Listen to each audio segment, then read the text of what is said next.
inspirational, and has a little bit of fun thrown in. So that I not take any more time, I'm going to turn it over to Cheryl, who will get us started with the program. Morning, everybody. We're so pleased to welcome Scott Austin this morning to share with us about DuPage pads and how their services have been affected by the year-long pandemic. And as we know from the news this week, it's the anniversary of the beginning of the pandemic. Scott has been with DuPage pads for 2 years as Vice President of Programs. He's a licensed clinical social worker, and he oversees all client programming at DuPage pads. So we know he's been busy this year. Welcome, Scott. We're very, very happy to have you with us. Thank you. That's great. Thank you, Cheryl. And thank you all for taking the time this morning to hear a little bit about what we're doing. And it has been quite a year.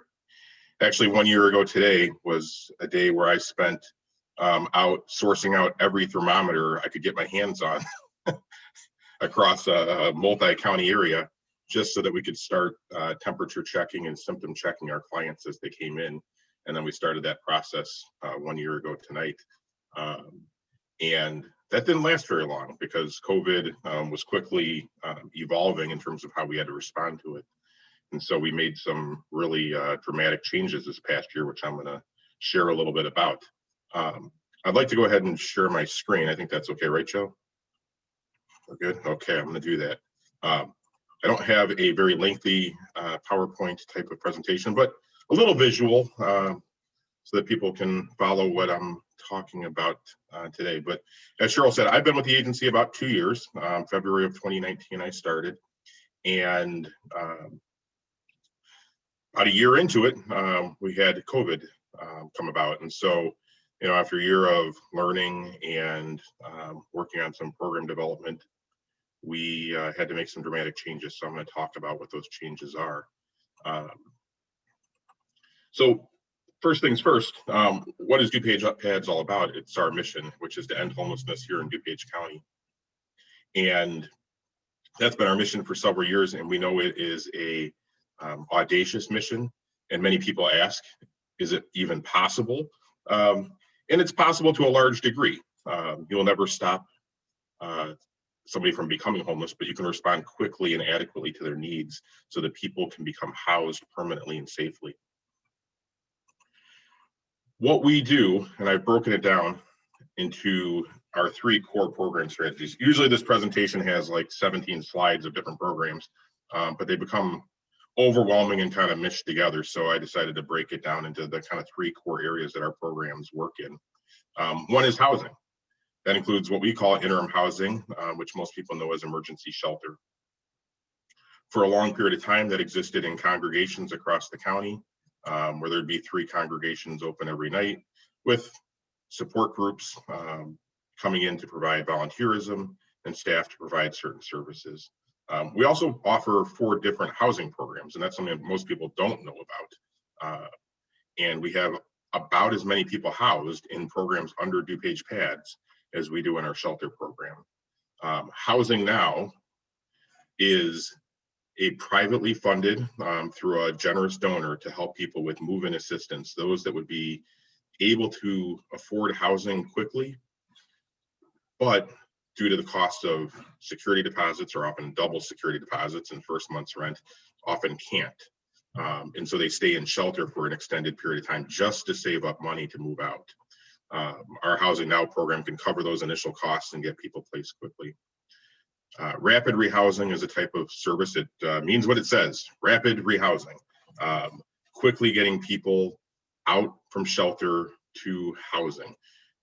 We have several rapid rehousing units right now that we provide support for, and that provides rental assistance for up to 2 years so that during that period of time, somebody become more self-sufficient. Hang on one second, please.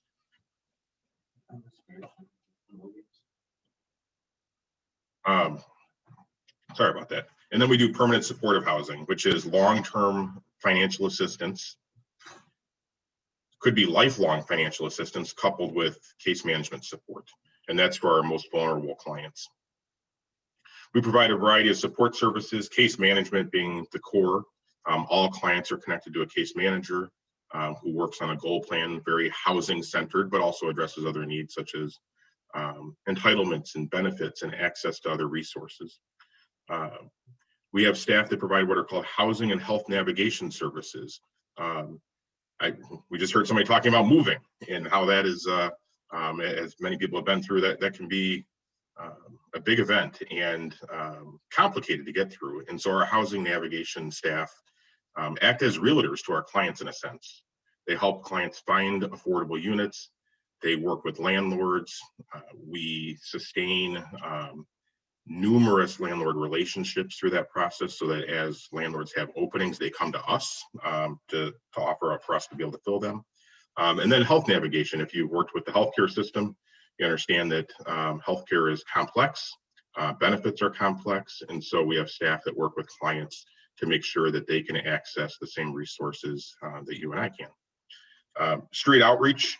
Our street outreach team works directly in the communities for anybody that is unsheltered. So those are individuals often that have either not chosen to come into shelter or were unaware of the sheltering options. And so our street outreach team, as either we're made aware of people or people contact us, go out into the communities, engage people, offer support and services.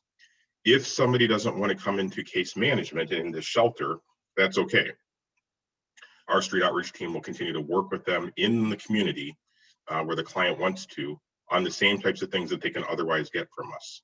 So it's like providing the same level of supports except for where the client chooses to be. And so people remain unsheltered for a variety of reasons. Mostly it tends to be because of psychiatric issues. There is a difficulty of coming into shelter. There is things that people do not enjoy about congregate living. There are things that even people don't like about our current hotel operations. So we don't want to ignore a person's preference, but we do offer supports in the same place that the client's staying. So the street outreach staff will go out, they will provide case management, they will help people with housing plans, they will help people with benefits, resources, linkage, and that. And then we have a career employment solutions program, which also helps all clients across all programs that are interested in obtaining work. The third strategy that we employ is systems work. Our staff are very involved in other areas of the homeless response system. So one is community engagement, working with congregations, working with volunteers, working with service groups and schools and other parts of the community that give and help and support our mission.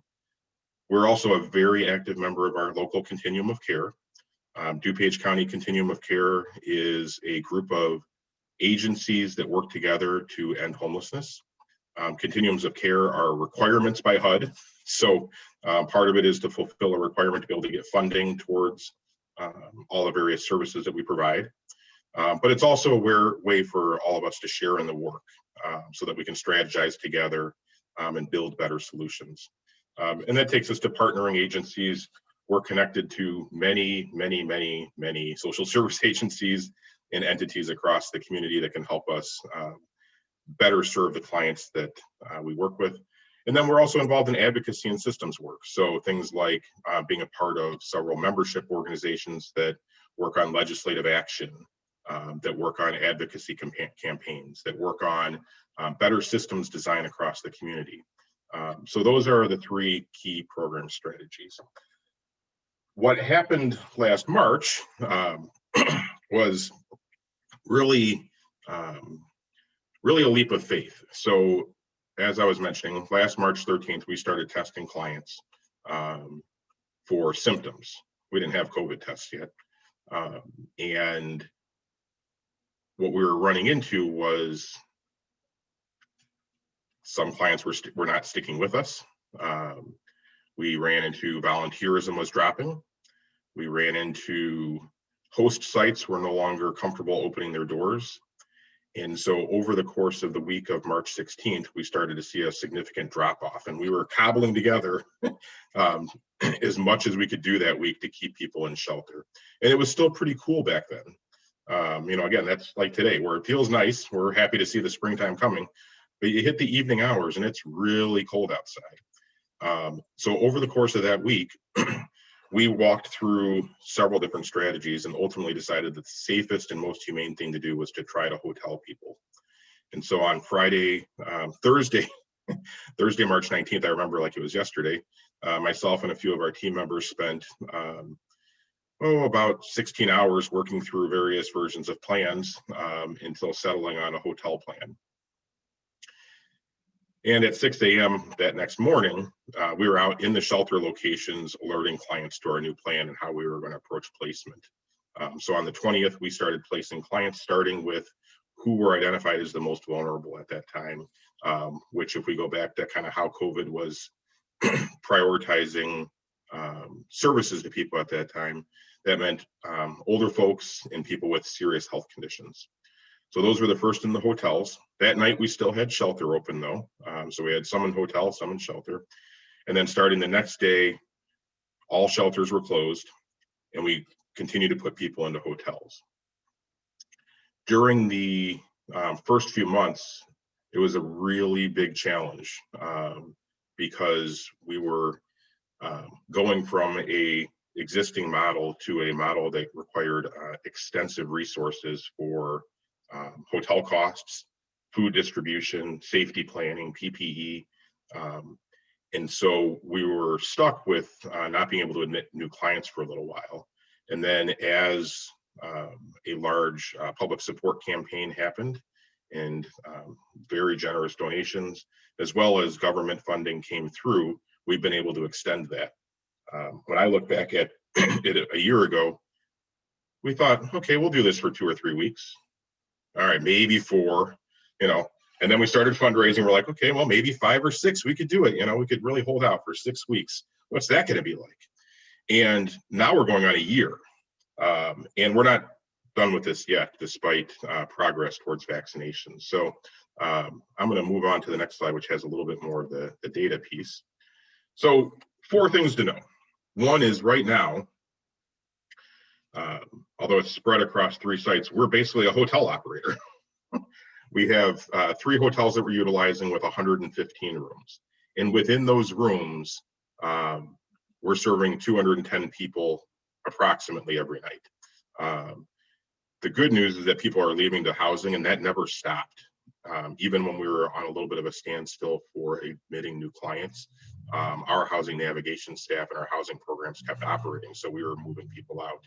And as people moved out of the hotels into housing, new folks were able to move in. But we have 210 people right now. And in a given year, on this night, maybe a year ago, you would look at maybe having 140, 150.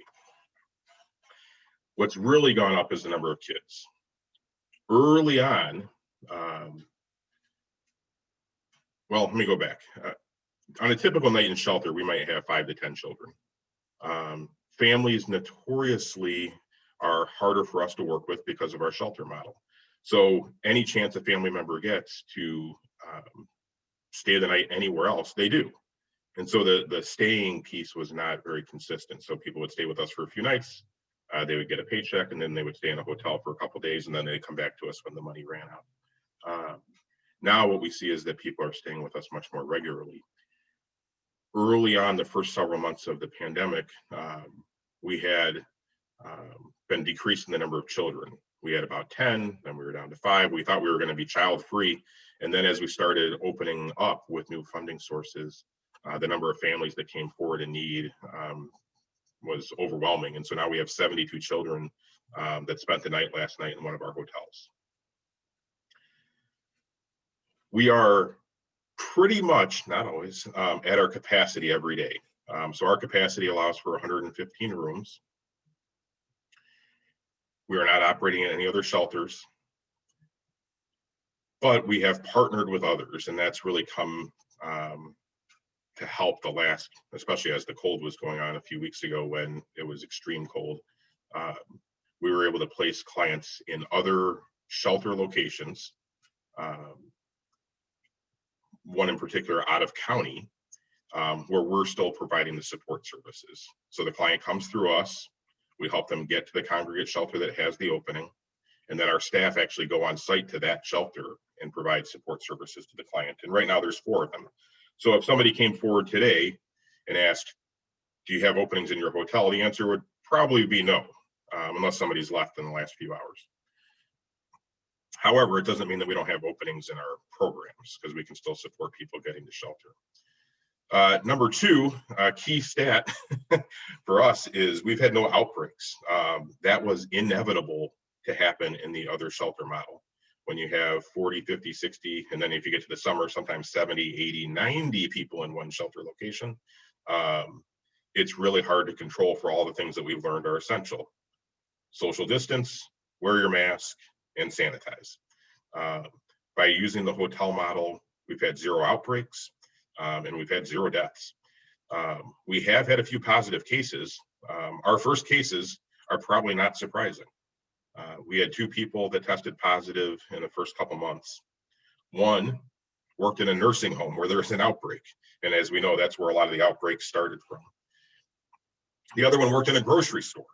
So 2 really high risk jobs. Thankfully, both individuals recovered, and both have moved on to stable housing. We're still working on a vaccination plan for our clients. Homeless services are considered Group 1B, which is up and running right now. However, 1B is like 350,000 people in the county. So it's taken them a little bit of time to get through all those, but we expect in the next month or so that we'll have an opportunity to provide vaccinations for clients. The housing programs. Again, most people don't realize the volume of housing that we offer, and this has really developed over the last 5 years. We've had some, and then it's grown. So we have 160 housing units, which are generally apartments. Occasionally, it might be a duplex or a townhome. Although I'm not sure we have any townhomes right now, but 160 units across the county. So it's a scattered site model. We don't place all people into one building. And those units provide rental support and case management across 4 different programs. So it's like 4 levels of care. Our permanent supportive housing is the most intense program, and that serves 127 people, or 127 households, sorry, more people than that. The way people are identified as vulnerable is if when they come into shelter, an assessment is done on everybody. And that assessment is updated periodically as people are in the program. And what is assessed for, and this is kind of a sad state of the way assessments have to be done, is it's assessed for the likelihood that the person will die homeless. Then that system of assessment, combined with the length of time somebody's been homeless and whether or not they have a disabling condition, determines who is prioritized for housing. It is not a cherry-picked program. We actually use our continuum of care. All the partners place clients into a central system as they see them. And then the continuum of care itself determines who's next on the list. So no agency can go, well, I kind of like that client a little bit more. They're a little bit easier to work with. It's actually quite the opposite. When this program has an opening, the referral we get is generally the person who is the most vulnerable, the most in need, with the most conditions. Usually serious mental illness, schizophrenia, bipolar disorders, oftentimes not engaged in treatment, and then usually also with co-occurring medical and substance use conditions. And then the 4th thing to know is during the pandemic, although there was a little bit of a slowdown, we've actually grown quite a bit.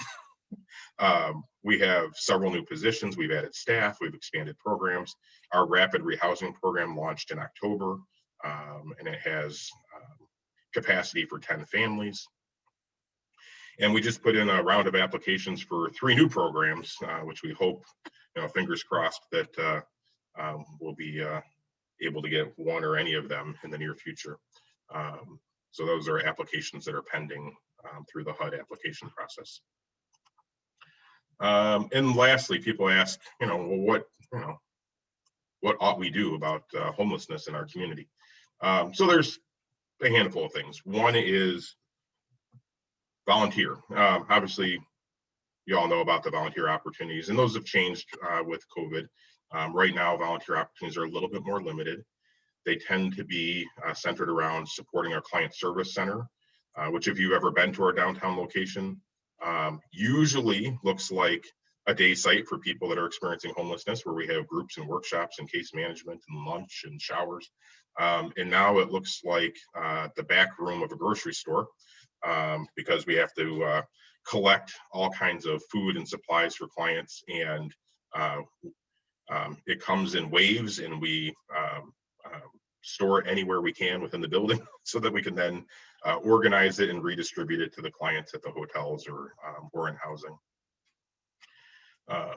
Refer.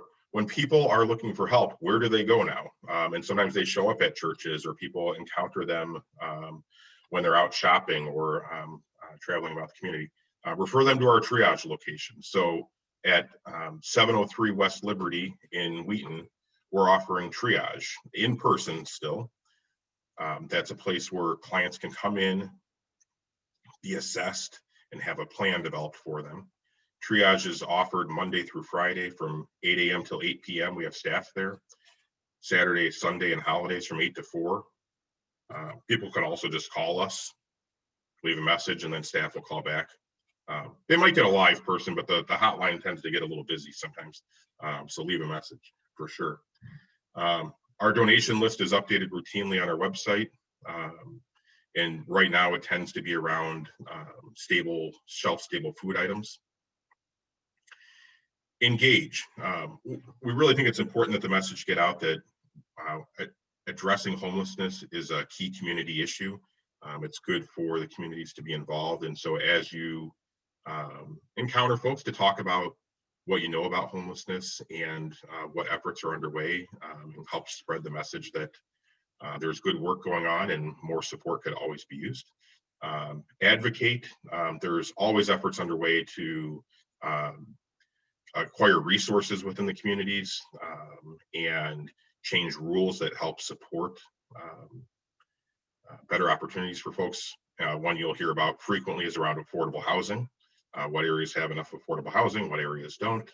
And then lastly, both for our housing programs and for people that leave us to their own housing through other resources, through either their own income or they've obtained a housing authority voucher, we're always looking for landlords that have affordable housing units. Right now we have a young mother with 3 children, and her unit that we had her placed in became uninhabitable to a water issue.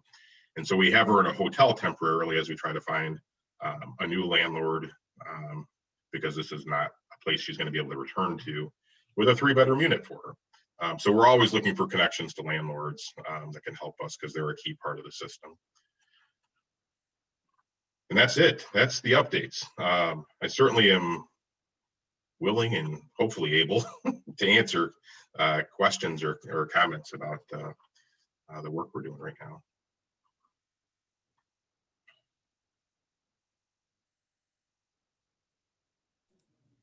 Okay, I would like to invite anyone who has a question to let us know by raising your hand, or, there's little symbols at the bottom, reactions, and you can see the hand in my screen. So raise your hand if you have a question and we'll unmute you. Mary Kay. I have seen at the Glen Ellen Library where they have allowed had people to come in and stay. Is that still available during this COVID time? Most of the libraries, I can't speak to the Glen Ellen one specifically, I don't recall, but most of the libraries have extreme caps on the amount of time people can come in.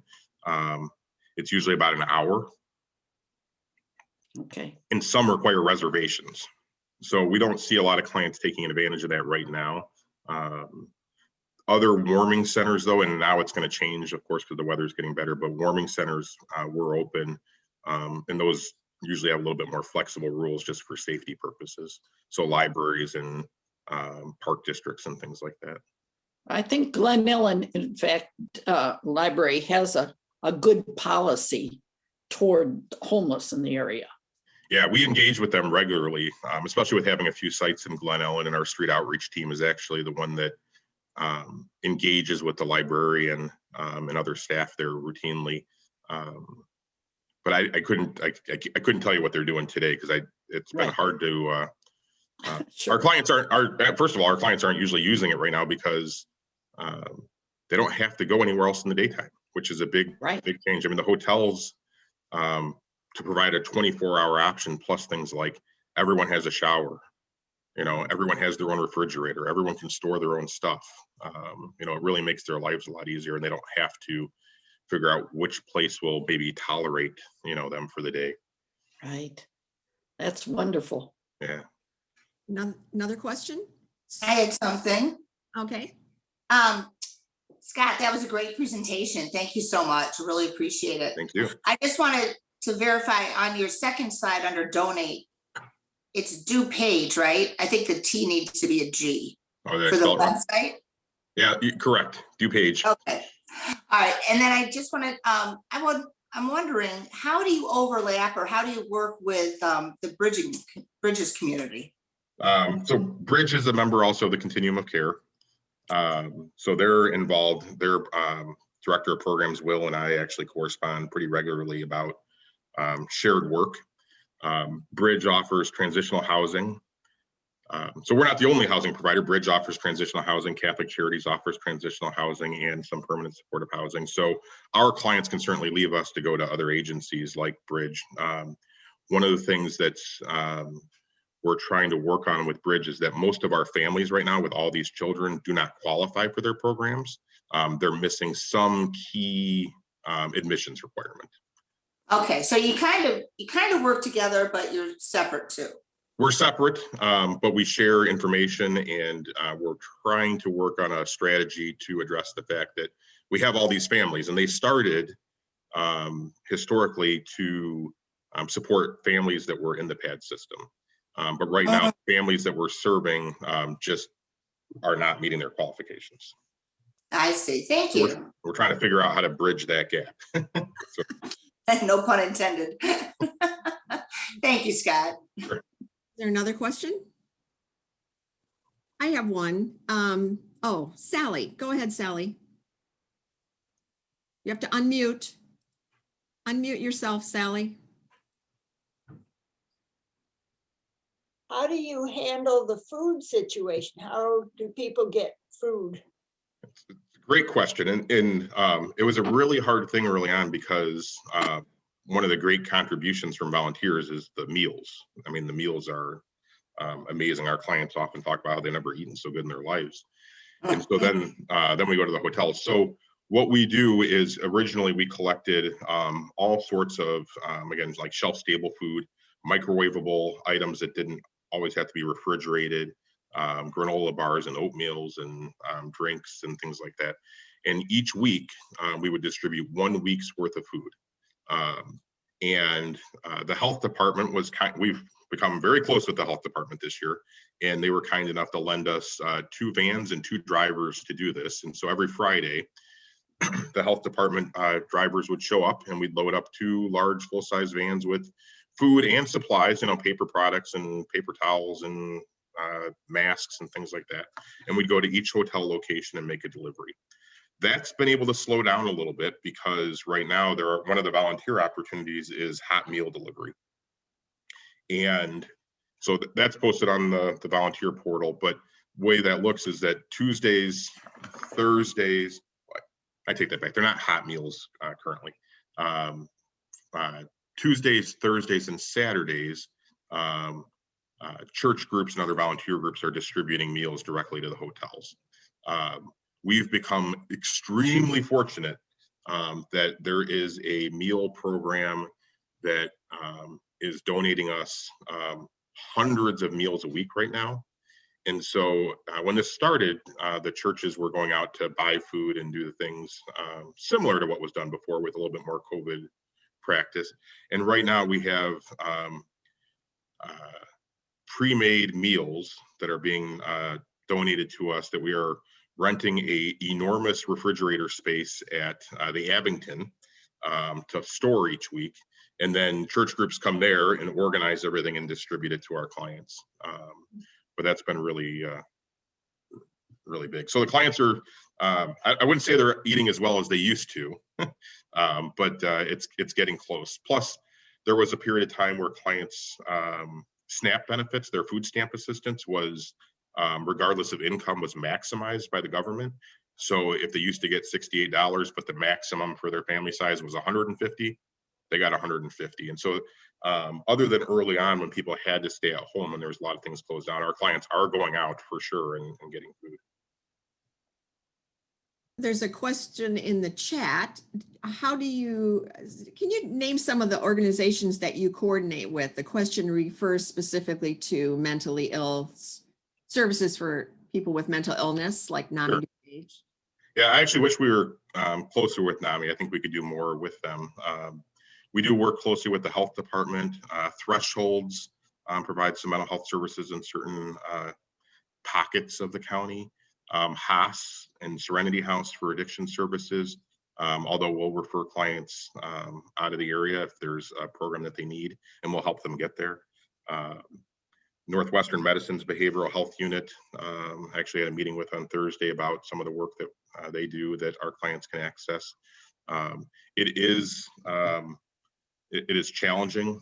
Our clients do experience psychiatric crises. We do respond to those crises when there's somebody that's particularly suicidal or homicidal, to get people hospitalized. A couple of us, including myself, are a part of the county's behavioral health collaborative, which is a group of agencies trying to improve like system-wide mental health supports like mobile crisis response and where people get their services, like after they leave institutionalization. So those are the things we're doing. I do wish we were a little bit more connected to NAMI though. Jackie Anderson, you had a question. Yes, with all the children in the program now, how do you manage school? That's, it's challenging, but it's actually a lot better in the hotel system. So the hotel clients, all the hotel rooms have Wi-Fi, for instance, and so remote learning is easier in that way. Device access has been challenging at times. So as supply was way down for access to certain technology pieces, it was hard to get people going, but that's come around, like this past semester in the fall. So the clients and the staff work to make sure that the kids are enrolled in school and have access to the devices that they need to be able to do what they need to do. So they're enrolled and they're going, but pretty much all of them are virtual. There's a question in the chat asking, do you think the relief bill that Biden just signed will be providing any funds that'll assist your programs? Yes. So billions and billions and billions of dollars are now rolling out to the communities. And so the two areas that it helps, one is we use a term called inflow and outflow. So inflow is what's the pressure on the system for all the people coming in that need help, that are becoming homeless or at risk of becoming homeless. And part of the funding that's coming out is to prevent homelessness. So those that have been behind on rent, and there's been multiple efforts this past year to keep people housed that otherwise would end up homeless. And so there is substantial funding. Our county, I'm also the chair of the Public Education Committee for our continuum of care, so I deal with some of these other stats as well. Our county historically provides a little over $1 million in homelessness prevention resources to those that reach out in need through a variety of agencies that are involved in that work. They're expecting somewhere around $25 million this year in those funds. So going from $1 million or $2 million, it's somewhere in that range, to $25 million is a huge funding increase. And right now what people are working on is the systems to make it manageable, because us nonprofits, we're inundated. And so it's great to have the resources, but it also requires staffing and systems to make sure the work stays organized and productive. So so we're expecting that. The other side of it is that there may be funding for things like shelter acquisition. and other housing programs, funding the housing so that people can exit homelessness to housing. So, we're looking at certainly both sides of it. Oh, go ahead. No, I'm seeing there's other questions too, and I know you want me on the clock, but I'm glad to stay as long as you need me or want me. Well, how about the pushback near the hotels? Do you have problems with the communities where the hotels are located? We haven't, and that is a knock on wood. We're very fortunate because there are other communities that have done the hoteling and it has not been successful for a variety of reasons. Certainly not in my backyard mentality can be one of those things. Our clients have done really well in the hotels. Our incidents are way down in terms of psychiatric crises, behavioral challenges, things like that. It's not that we don't have any, but we're able to respond and manage those. And I think, we've learned some things. So 2 of the hotels we're using are, all the rooms have exterior doors. So the clients aren't in the hallways. They don't have to engage people. They can head right out to the parking lot. And that just makes things a little less complicated. We also have offices at each hotel. So we've staffed it. We've rented one room at each hotel and staff are there, just like they are for the triage hours. So clients can get assistance in the moment. We do expect though, and this is where support will always be needed, is what the next version of ourselves look like, because we anticipate using the hotels at least until October. That's what the funding says that we can do now. That's new news to us, but that'll be good. And then what? We think this hotel model works pretty good. And so our strategic planning group is, working on what future versions of sheltering we'll need to provide and we can provide. And then if we do go to set up shop somewhere on a more permanent basis, we certainly have to deal with the potential for people not being happy with that. It was one of the advantages of the kind of floating hotel model we used to have of night to night shelter, is people were in the community and then they were gone and nobody raised too many red flags.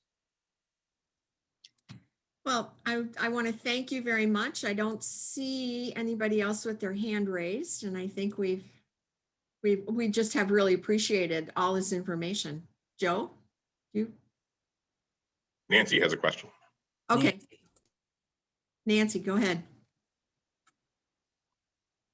Unmute yourself, Nancy.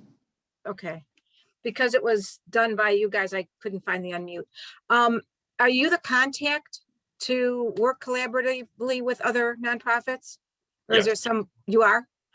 Yes, and depending on what the collaboration looks like or the project is, depends on whether or not I would still maintain the primary relationship. Sometimes it's our directors. We have 4 program directors and a variety of other staff that are experts in different areas. So it depends on what the collaboration looks like, depends on who carries it forward, but I'm the primary contact to get anything started. Good to know. Thank you. Yeah, thank you. All right. Well, I really appreciate it. Everyone, hearing what we're doing and being interested in the work to end homelessness. So This is how we applaud. We really appreciate you. Oh, I love that. You're welcome to too. stay. Well, have a great day. Thank you. Thank you. Bye-bye. Bye.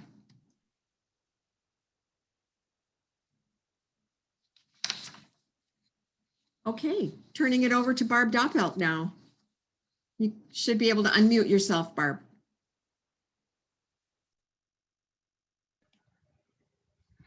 Joe, slide 1A. Normally, we would begin a meeting with devotions. We put it off this time because we wanted to let Scott have his chance with us first. So here are devotions. The pressures of some days take our breath away. It's hard to keep all the balls in the air. We don't want to let anyone down. We don't want to put ourselves at risk. It can all be just too much. In times like this, it's easy to wonder where we can find the abundant life that God promised. Our thoughts are about survival. It's like we forget to breathe. But in the beginning, God gave us the breath of life. And after the cross, Jesus gave us the life-giving Spirit. He didn't intend for us to constantly be off and running and gasping for air. Perhaps he whispers, stop, linger, breathe me. Maybe our paradigm needs a shift. Maybe it's not about doing everything for God or for whom God has put in our lives. Maybe instead it's about doing, not about doing, it's about the receiving of God, pausing, trusting, allowing God to infuse us with all that is needed to face each day, even the really crazy ones. What if breathing is not simply a physical act of taking in air to stay alive?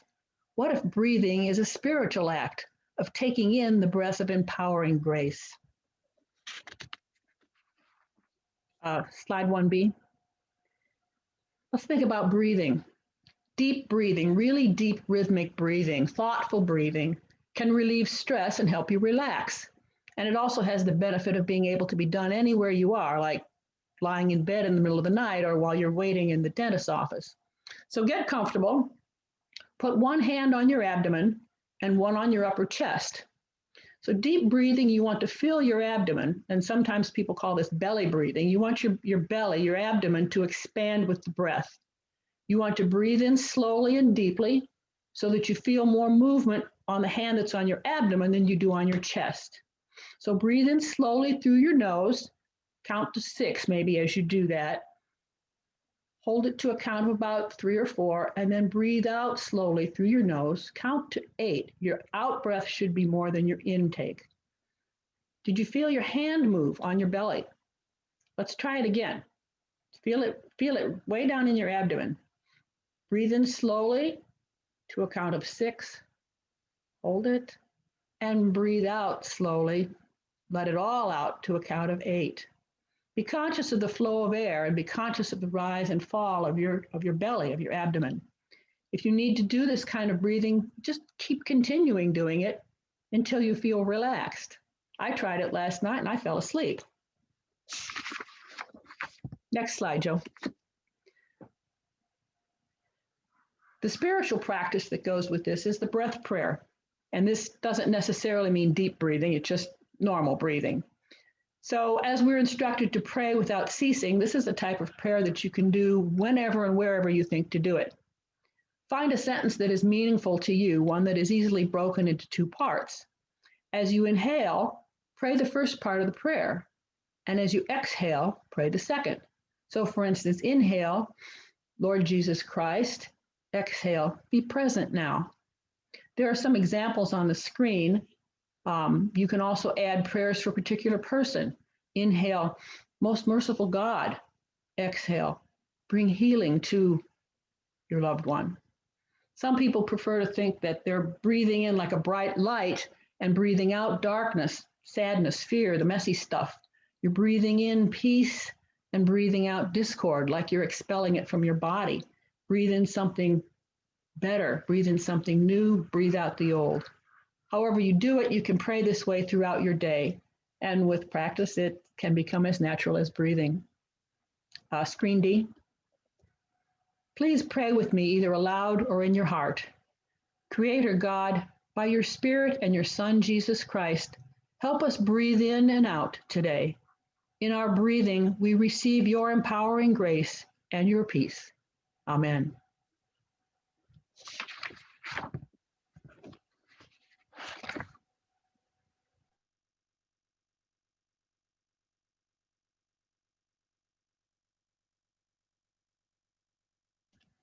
I think it goes to Sue now, right? It does. Oh, hello. So I'm Sue Rash, and this has been such a great morning. Thank you. Even though the sun is shining, we're still here together and shining inside. That's wonderful. What I have is just a few things that actually Mary Holland gets the credit for, because a year ago at this time, we were going to be in the dining room, sitting at tables and playing a game that she had set up. So we're going to still try and play that game, but we're going to have to do it this way. So I just have some questions, just some fun little things. And you're welcome to write down your own answers. And, or if you'd like to share, then just raise your hand and Joe will come and do his magic unmuting. So the first one that I've got here is, if you had to describe yourself in 3 words, just 3 words, what would they be? So you can write that down, or if you want to share, you can. So I'll just read through these and then you decide what you want to do with them. If you won a lottery ticket and had $10 million, what would you do with it?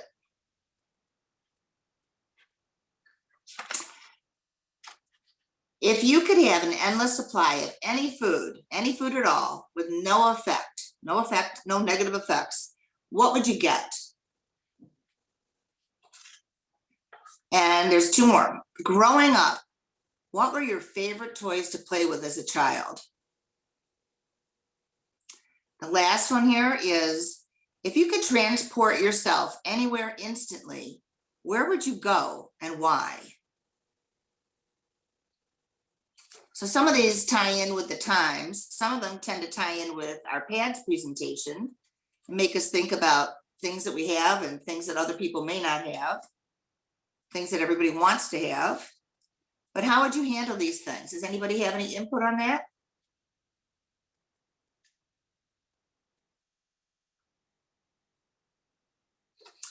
I know growing up with one of my favorite toys as a child was Chatty Cathy. I don't know if anybody ever remembers those, but it was a doll and you put these little records in it and you put them in her side, right? Like where her rib cage should be, and pull the string in the back and she'd talk. I just remember that. She was about 2.5 feet tall. I don't know, did anybody else have a Chatty Cathy? Oh, Mary's got something, Joe. Mary Holland. Okay, so along with having dolls as a child, before Barbie, like a year or two before Barbie even began, this really tells you like mid-1950s, there was a Jill doll. And it was made by Madame Alexander, and she came in blonde, brunette, and redhead, but all white as the driven snow. There was no diversity. And I didn't think a thing about that at the time. I loved those dolls. And I actually thought when Barbie came out, she was ugly because the Jill doll had a softer face. So that was what I stood, and I still have them to this day. Remember my Jill dolls. And I used to make clothes for them. I love those dolls. So that's mine. That's great. Oh, Mary Kay's got something. Wait, Mary Kay, we have to unmute you. Okay. When I was young, my family was fairly poor. We had a house and that was really good. But there was a year when my father came home from work and something was going on there. And he told my mother that we weren't going to have a Christmas that year. Oh. And so my mother went somewhere and got used dolls and doll clothes for those dolls. And I remember seeing in the little laundry room that we had, these doll clothes hanging here. What the heck is that? My mother wouldn't tell me. But that's what I got for Christmas that year, that my mother went that far to be sure. And I remember that so well. It was wonderful. Parents always want to make their children happy the best way they can. So anybody else have a toy? Oh, Cheryl's got some. I remember spending so much time jumping rope. I just really thought that was the best, and double dutch especially. And I just don't think kids do that anymore. I think, but anyway, that was jumping rope, roller skating on the sidewalk. Those are my favorite things. Actually, on my patio out here 2 weeks ago, Elissa, my daughter, was jump roping. Now, she wasn't doing it just for fun. She was doing it for exercise. But I looked out there and I thought, gosh, I wish I could do that. It wouldn't happen, though, very well. Okay, if you had 3 words to describe yourself, who wants to tell what they would describe themselves as? It's probably not rotten, mean, and ugly. I mean, come on, we're all good people here. Anybody want to share? I think I would probably say, not to toot my own horn, but kind, learning, and adaptable. Okay. What about if you had $1 million from the lottery, or if you could have any type of food? What would you have, or what would you do with the money? You can't bury the money. Oh, Pat's got something.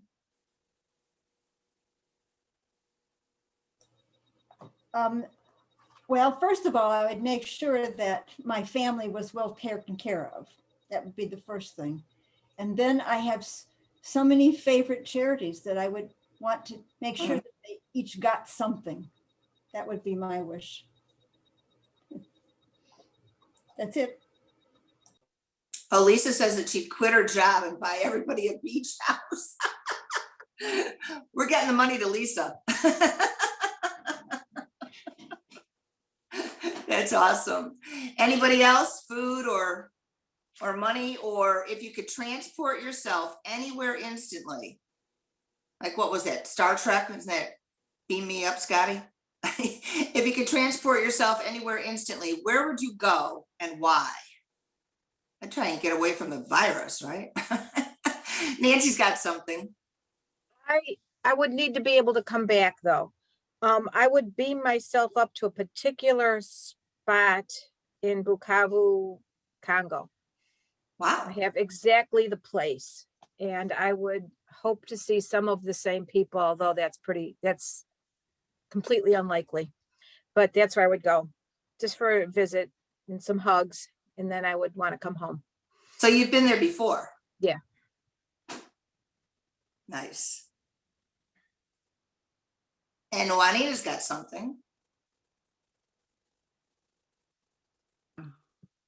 Well, other than the fact that it's rainy there now, I would beam myself to Hawaii, and I would also want to come back home. I would, and to Kauai in particular. Yeah. I would want to come back home. It's too expensive there. Home is always good. Right. Okay, now I have 3. Okay. Want to finally get to go visit my uncle in Hawaii. And I would want to go back to Scotland and Nepal. Shocker. I know. Never talk about Nepal. It's a lot of hours. Well, no, I guess you don't have to have hours if you're being transported. If I can skip And you gotta think it. 2 hours of traveling, that would be fine. Yeah. Very good. Okay, anybody else have anything? Pat looks like she's saying something. Let's see. Am I missing somebody? I don't know. Oh, Jackie. Jackie and Doris. Oh, okay. Okay, am I unmuted? I can't tell. You are. You're unmuted. Okay, yeah. First thing I would do would be I would beam myself to North Carolina to visit my new grandson. And then I would gather everybody up in my family and beam us all over to Scotland. Huh. And with a side trip to Sweden. Very nice. Yeah, that would be fun. Wow. We were All right. saying that we would go to La Coruña, Spain to visit my Tom, because we haven't seen him in, well, a little over a year. He was here in February, just as the pandemic was starting. So that's where we would go if we could just beam ourselves over there. Oh, Susan and Doris, that would be wonderful. That would be wonderful. Well, and nobody talks about food, I see, huh? Oh, Nancy's got something. I thought we were also food oriented. We're good Methodist people. Aren't we supposed to be into food? Okay, so Nancy's got something. Susan, this isn't an answer to your question. I just want to say hi to Norma Thorpe. It's so beautiful and lovely to see you. Oh, it's sweet. So that's it. Nice. That's nice. Did you hear that, Norma? I hope she heard that. Make sure Norma knows that Nancy's saying hello, and it's lovely to see her. Okay, well, moving on, it's back to Barb. That was Okay. a nice Joe, little break, so back to Barb. Take it away, Thank you. Barb. All right, Joe, this is screen 2A. We're going to think about our bodies now. So if you're ready for a stretch, just go ahead, move a little bit. Be aware of your body. We'll be standing up in a minute. So right now, just stretch. The Bible tells us that our body is wonderfully made. It is God's temple. We are to honor God with our bodies. So let's concentrate on our bodies. Screen 2B, Joe. Have you ever had a toothache, and no matter what else is going on in your body, all you can feel is that toothache? Or maybe it's some worry or thought you can't get out of your mind, and no matter what else is happening, you keep coming back to that thought. You need to make your brain focus on something else. So get into a comfortable position, close your eyes, going to concentrate on your body and your breathing. So take one of those deep breaths and hold it and exhale. Now start at one end of your body or the other. So you can start on your scalp where the hair grows right out of your skin, or down at your toes. Really concentrate on that spot.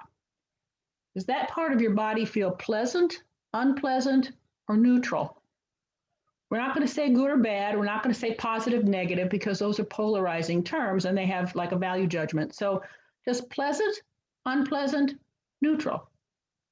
If you can, tighten the muscles at that spot, which is easier with toes than with scalp, but do what you can. Tighten the muscles and then relax. Now move to the next small part of your body. So from the top, come down to your forehead. If you're started with your toes, come up to your foot. Feel that part. How does it feel? Pleasant, unpleasant, or neutral? Tense that part and relax. If you do this, you would be repeating this until you've covered your entire body. Either or, you don't have to do them all together. You can do just the assessing the parts, or you can do just the flexing and relaxing. Now, pick one part of your body that you rated neutral. For me, if I'm not wearing earrings, I can usually count on my earlobes to be neutral. Take a deep breath and then slowly breathe out as if you're blowing the air into that body part, like you're blowing up a balloon. So pick that part, breathe in, blow it all into that part of your body. You're blowing it up. Imagine that your earlobe or whatever it is expanding as you blow the air into it. Do it 3 or 4 times. Now, feel yourself where you were sitting right now. Take a deep breath, and as you breathe out, feel yourself sinking deeper into your chair or your couch or your bed or whatever you're sitting on. Breathe in, and as you breathe out, sink down into it. Really feel what you're sitting in. Feel your bottom against the seat. Feel the back as it's supporting you. Feel your arms on the arms of the chair if you're sitting in a chair. Feel your body pressing in that chair. Feel your feet against the floor. If you're barefoot, feel the carpet, feel the tile, whatever's under your feet. Take a look slowly to your left and to your right. What do you see? Register what you see there. What do you hear? What do you smell? Stay focused on any sensation you have. And then ask yourself, how is my body feeling now? On the couch, in bed, out for a walk, the goal is to concentrate on your body in relation to your environment rather than concentrating on pains or worries. Next slide, Joe.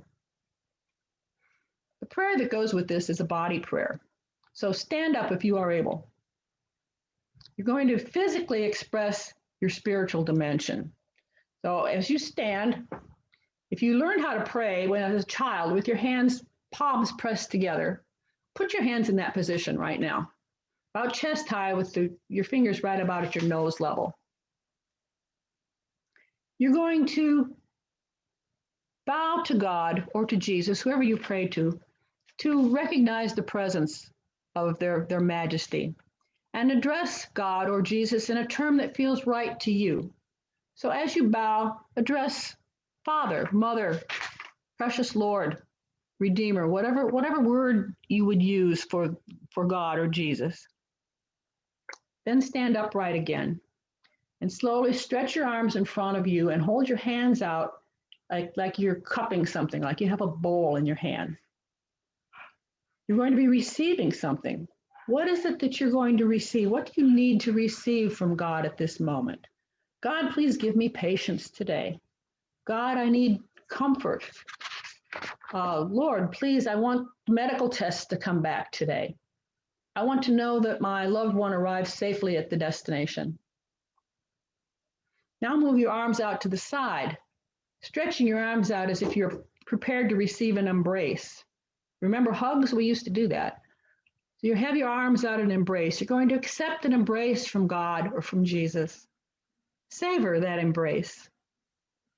Raise your arms with the palms up. You're offering thanks.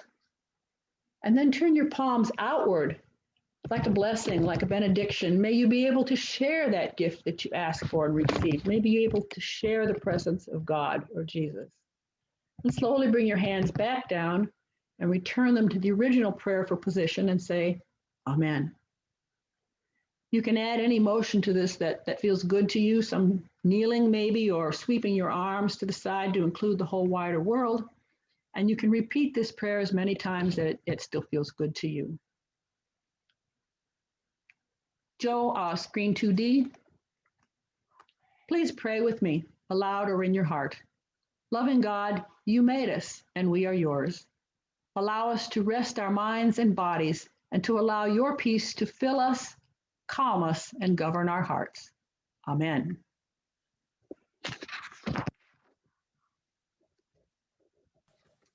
And now it goes to Nancy Calhoun.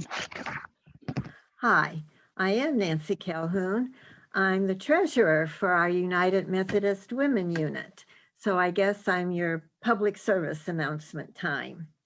I will be leading us through a version of the 2021 Pledge to Mission Service.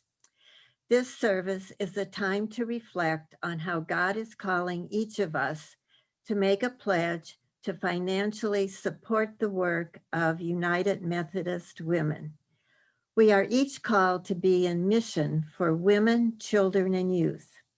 When you receive your 2021 directory later this month, take a look at how our donations last year were given to organizations that assisted others with food, shelter, and mental health services.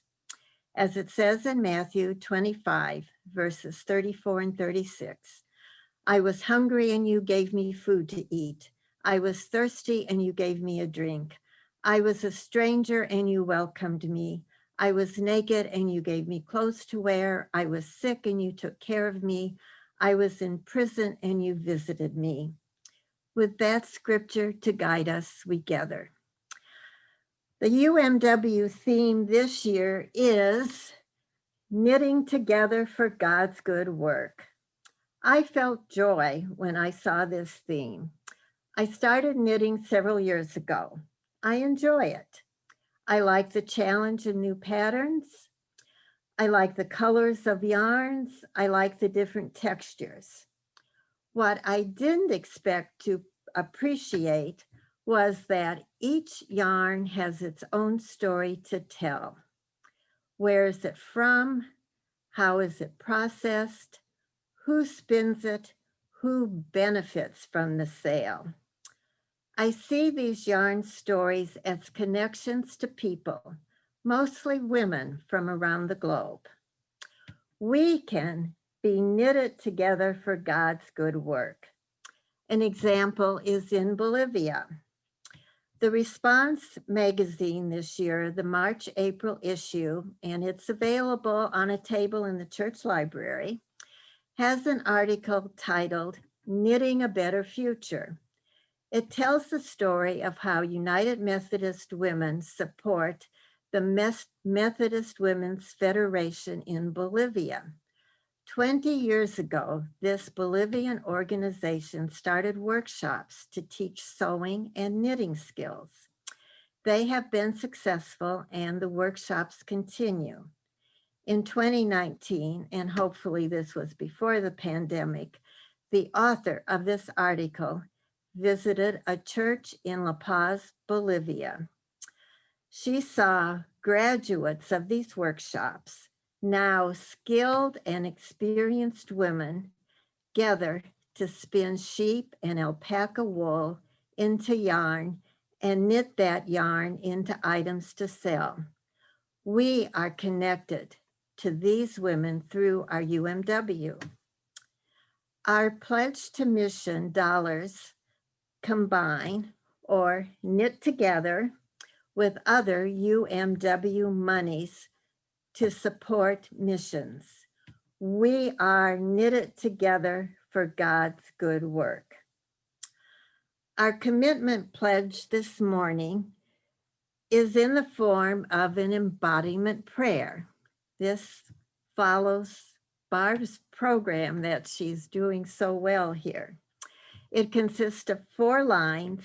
Each line has a motion.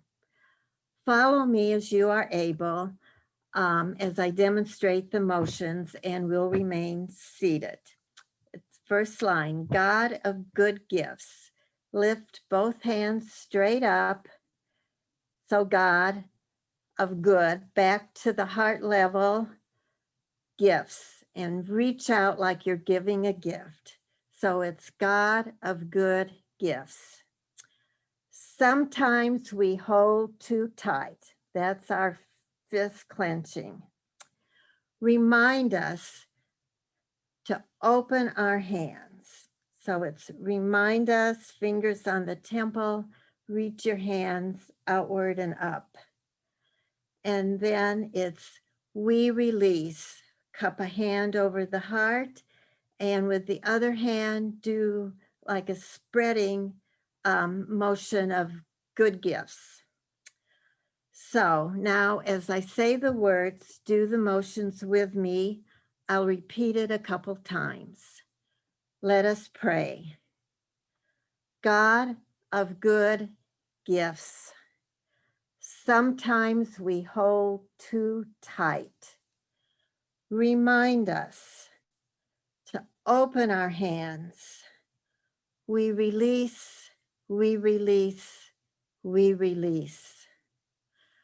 God of good gifts, sometimes we hold too tight. Remind us to open our hands. We release, we release, we release. Amen. Please prayerfully consider your pledge, your gift to mission this year. A bookkeeping reminder, checks should be made out to United Methodist Women or just UMW works. Designate always on the bottom line that it is your pledge to mission. These can be mailed to the church or use the church mail slot or contact me. And remember, we are knitted together for God's good work. Thank you.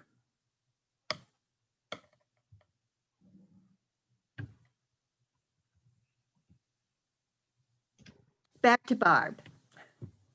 Okay, Joe, this is now screen 3A. If you're feeling anxious or stressed, here's the prescription for you. Spend time in nature, in the work of God's hands. Joe, next screen. Take a dose of nature. Being in nature or even viewing scenes of nature reduces anger, fear, and stress, and it increases pleasant feelings. Exposure to nature not only makes you feel better emotionally, it contributes to your physical well-being. It reduces your blood pressure, lowers your heart rate and your muscle tension, and the production of stress hormones. It may even reduce mortality, according to public health researchers. Research done in hospitals, offices, and schools has found that even having a plant in the room with you can have a significant impact on stress and anxiety. This week, Hannah Circle did a picture sharing program, and the majority of the photos were of nature scenes and outdoor activities. Nature is important to us. So this exercise is designed to be done outdoors. If you can't be outdoors, stand at a window, step out on a porch or a balcony, or Do you have nature art or photographs in your living space? Stand in front of the picture and put yourself into the scene. Or find a photo of a favorite family vacation or an outdoor activity and put yourself back there. For right now, just think, where is your happy place in nature? Imagine that you are there right now. Beam yourself there. So get comfortable. Slowly take a deep breath and let it out. Pull your shoulders back and expand your chest. And take another deep breath. What do you smell? Look all around you and take notice of the forms and the structures and the motion you see. Maybe it's ocean waves. Maybe it's the shape of trees. Maybe it's the softness of certain petals. What can you feel? Without moving, what can you feel? Breeze, sunshine. If you reached out and touched something, what would you feel? Maybe it's the pattern in the bark or the sand on the beach. If you're walking, how does it feel under your feet? What do you hear?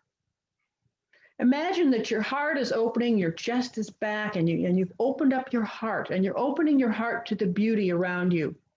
All those sights and sounds that you have experienced, those are all gifts. Let them in. Feel peace entering your heart. Now imagine you are sharing the gift of this beautiful place with someone you love. Thank God for the abundance of gifts you have found in this place. And promise yourself that you will return here often. I called my segments in this meeting vitamins for your brain. Time outdoors is actually literally vitamins for your body because sunlight on your skin causes your body to produce vitamin D. So being out in nature is good for us in so many ways. Joe Screen 3D. Pray with me, aloud or in your heart. God of the heavens and all the earth, remind us to let go of all our busyness and learn to breathe in the peace of your creation. Help us to recognize and be thankful for the abundance of the many gifts you have provided in the natural world. Amen. And now to Cheryl. Thank you, Barb. I just have a few announcements I'd like to share with you of events coming up. As Nancy mentioned, we're going to be distributing the 2021 yearbooks that have information about all the members and our financial situation. We're going to drop them off at your homes along with a few other items of information for you. So you can watch for that. I want to remind you that we are still accepting donations for a call to self-denial. That was something that came out in the newsletter from the church. The 2021 focus for these gifts and grants is, quote, "She leads, empowering women to make a difference." And 100% of the offerings go to programs that promote well-being and equal opportunities for women, children, and youth. And again, these checks should be made payable to UMW, as Nancy said. And then there are two events coming up with Northern Illinois Conference UMW. The first is a virtual spiritual renewal event, which will be on May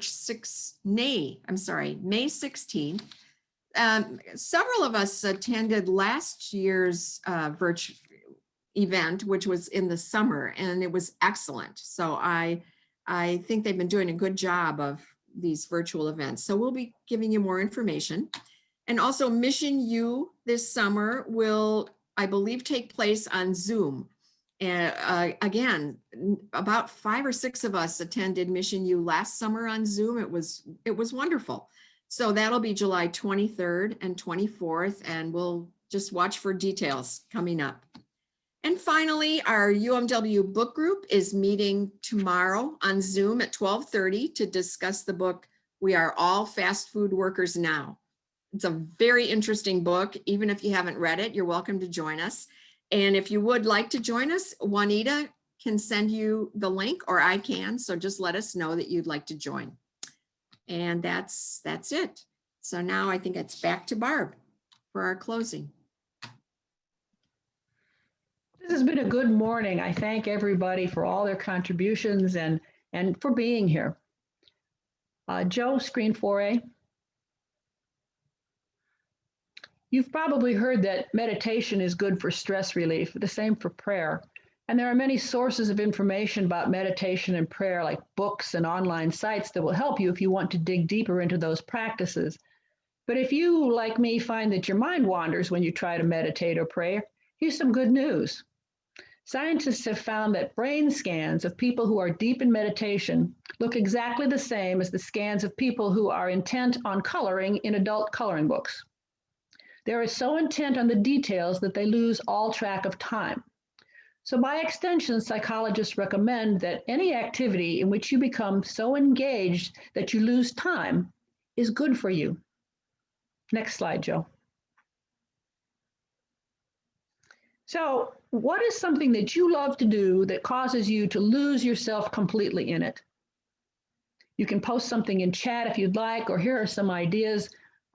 Nancy and her knitting, people in their coloring books, sitting down at the piano and playing through some of your favorite songs or hymns, or Mary Holland said at our board meeting that looking through old cookbooks.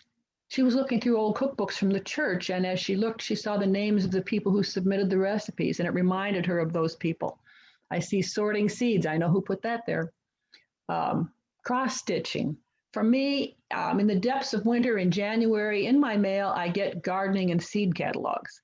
And I can disappear completely while paging through those pictures and reading all the details of the flowers and the vegetables. Gardening, sewing, reading, yes, anything that you do that causes you to lose time. But then what stops you from doing those things that you so enjoy? What do you tell yourself? Like, I have too much to do, I can't waste the time. Well, a licensed marriage and family therapist that I know quite well tells her clients to stop. Anything that occupies you so thoroughly like that is good for you. It's like vitamins for your brain or for your mental health. We all know what a timeout is, but there's kind of a negative connotation to that. We think of that as punishment. So think of taking time for yourself as taking a time in, a time to be still and let other responsibilities wait, because you need a time in for joy, for creativity, for rest. Take your time in as a gift from God and know that it's good for you. Next screen, Joe. The prayer practice with this is the examine. So if the word examine sounds so much like the English word examine, why the odd spelling? Well, it's because it's Latin and it means an examination. This prayer practice comes from the 16th century, which I believe then all their prayers were in Latin, from someone whose name you might recognize, St. Ignatius of Loyola. He was one of the founders of the Jesuits who were commissioned to go into the world and find God in all things. Ignatius believed that the prayer of the examen was a gift from God to be shared. So examen is intended to be prayed at the end of your day. And there are 5 parts. The first part is invite God in. Then review your day. Look back with gratitude. What are the things today that you are thankful for? Review your day and ask, when and where did I feel especially close to God today? And as you review, were there times and places when God felt far away today? And in the end, put everything into God's hands and surrender and let go. At the end of your day, be still and know that God is God and that you have put everything in God's hands. Next screen. Please pray with me aloud or in your heart. Loving God, thank you for sending moments that bring sweet rest to my soul. Teach me how to abide in each and every moment and to release to you any anxiety I might have today. Don't ever let me try to live without your peace flowing through my life. Amen.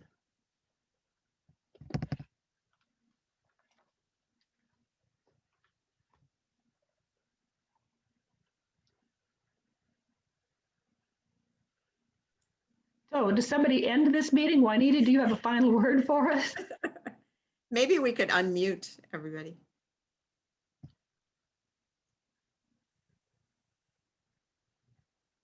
Cheryl.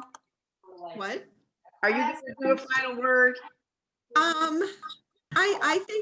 I think Barb did the final word. That was Right. Right. And thank you all for being with us today. It was just great to hear your face. Even if you don't like to read. Thank you who organized this. It's been just wonderful. You Yeah, all we did a should- great job. Thank you. Barb, that was your presentation.